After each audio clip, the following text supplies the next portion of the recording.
Can federal employees contribute to both an IRA and the TSP? Short answer is yes, they can. And in 2026, with the contribution limits having increased significantly over last year, it makes it even more appealing than ever. Let's take a look at how this works. Hi, everyone. I'm Ian Smith with fedsmith.com, and we occasionally will see questions from federal employees asking about this topic. Can I contribute to an IRA outside of the thrift savings plan? So I think it's a fairly common misconception out there that you can only do one or the other. And some of these misconceptions, they might look like if I max out my TSP, then I can't contribute to an IRA. That's not true. Or if just participating in the TSP, that disqualifies me from participating in an IRA. That's also not true. It may affect tax deduction, but not eligibility.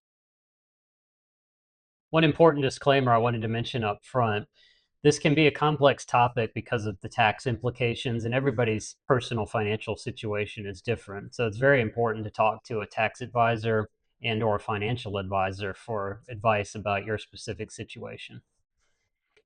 As I said, the contribution limits for both an IRA and the TSP have increased in 2026. So you can be saving a lot for retirement through both of these vehicles. I'll quickly go over these new contribution limits for 2026.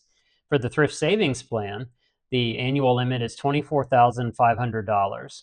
There's an additional $8,000 catch-up contribution amount if you're age 50 or over. And there's also a special catch-up contribution limit that recently became law that is $11,250 in 2026. And that's only for employees ages 60 to 63. Now, on the IRA side, the annual contribution limit in 2026 is $7,500. The catch-up contribution amount for individuals 50 and older is $1,100.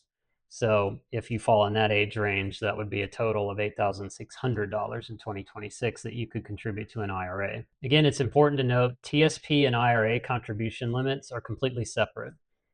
Maxing one out does not reduce the limit of the other. So why would you want to contribute to both accounts? Well, as I said, it enables a lot more additional savings for retirement. So that means a lot more money going in on a regular basis that will compound and earn interest over a long period of time to then lead to greater wealth in retirement. Strengths of the TSP, it's got very low fees.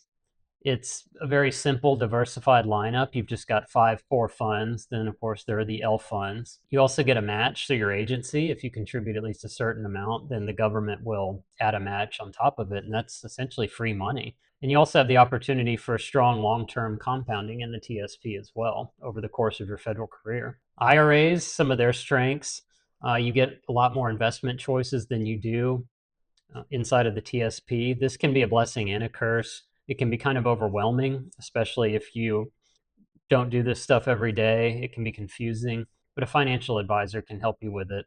And there are more simple options out there as well. If it's a Roth IRA, that offers tax-free withdrawals in retirement, and the money compounds tax-free after you put it in. So that's a big benefit. And a traditional IRA may offer tax deductions as well, depending on your level of income. And if you combine the two investment accounts, that is a TSP and an IRA, that gives you tax diversification. And having both types of accounts would give you better flexibility in retirement withdrawal planning. As I mentioned, while you can contribute to both types of accounts, there are nuances and income limits that you have to consider. For a Roth IRA, for example, these are the income limits in 2026 that phase out eligibility to contribute to that type of account. These are from the IRS. Now, traditional IRA has its own phase-out ranges as well, but those affect ability to deduct traditional IRA contributions, but not your eligibility to contribute to one. Now, I know this is a complex topic, and again, that's why I stressed up front, you really need to talk to a tax advisor and or a financial advisor for your situation and to understand all of the details about this. But the broader point is that you can contribute to both types of accounts. And if you're able to, it's good to do it because putting more money into retirement means you'll have that much more saved when you get to retirement. Using both the TSP and an IRA gives you more flexibility, more tax options, and more long-term compounding power. I hope this information was helpful. Please like and subscribe to the channel and consider sharing the video with others as well who might find it helpful too. I've also included some links in the description to some other articles on the FedSmith website related to this topic that you may find helpful also. Thank you for watching.